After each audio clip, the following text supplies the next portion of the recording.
అందరికీ నమస్తే అండి ఫ్రెండ్స్. ఇప్పుడు మన వీడియో ఏమంటే ఎంతో ఆనందంగా ఉంది, ఎంతెంతో ఆనందంగా ఉంది. ఏమంటే బ్రహ్మకమలాలు చూడండి ఎన్ని మొగ్గలు వచ్చినాయో, 30 పైగా ఉన్నాయంట. చూడండి కింద కూడా, ఇవ్వండి ఇక్కడంతా కూడా ఇవి, ఇక్కడ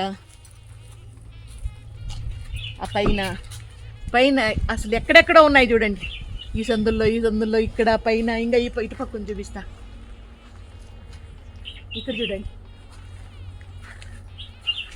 ఇక్కడ కుచ్చులే వచ్చినాయి. ఇక్కడ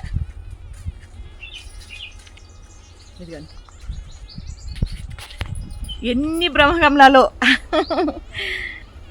నాకైతే చాలా హ్యాపీగా ఉందండి. ఏమంటే ఈ రకంగా బ్రహ్మకమలాలు మన ఇంట్లో కానీ, అంటే మన ఆశ్రమంలో కూడా కానివ్వండి, ఈ రకంగా పూస్తే చాలా మంచిది అంటారు కదా. మంచి జరుగుతుందంటే ఎవరికైనా సంతోషమే కదండి.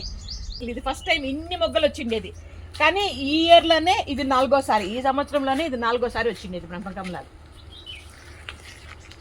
నాది ఇష్టం అయిపోయేట్లుంది. ఆశీర్వాదమ్మా. అక్కడ పంచభూతాలు వేసినట్లు. ఇవన్నీ కూడా విరబోసిన తర్వాత నైట్లో ఒకరోజు పూజ పెట్టుకొని, పూజా కార్యక్రమం పెట్టుకొని ఆ వీడియో కూడా మీ ముందుకు తీసుకొని వస్తాను. ఓకేనా? మీకేమనిపిస్తుంది అంటే ఈ రకంగా పూయడం అనేది, అంటే ప్రకృతి రీత్యా అది పూస్తుంది, అదంతే, ఇదేం కాదమ్మా అని అంటారా, లేకపోతే ఈ రకంగా బ్రహ్మకమలాలు పూయడం అనేది మంచిది అని మీరు అంటారా, ఏమంటారని కమెంట్లో తెలియజేయండి. ఇది ఇప్పుడు మన చిన్న వీడియో. నచ్చితే లైక్ చేయండి. ఓకేనా? Thank you so much. ఇప్పుడైతే నేను ఊరికి బయలుదేరుతాను. చెప్పాను కదా మా ఆడబిడ్డ వాళ్ళ ఇంట్లో గృహప్రవేశం ఉంది అన్నట్లు ఇంతకుముందే వీడియో పెట్టాను. ఈ వీడియో కూడా ఎప్పుడే రెడీ చేసి పెడతాను. ఇప్పుడైతే బయలుదేరేస్తున్నాను.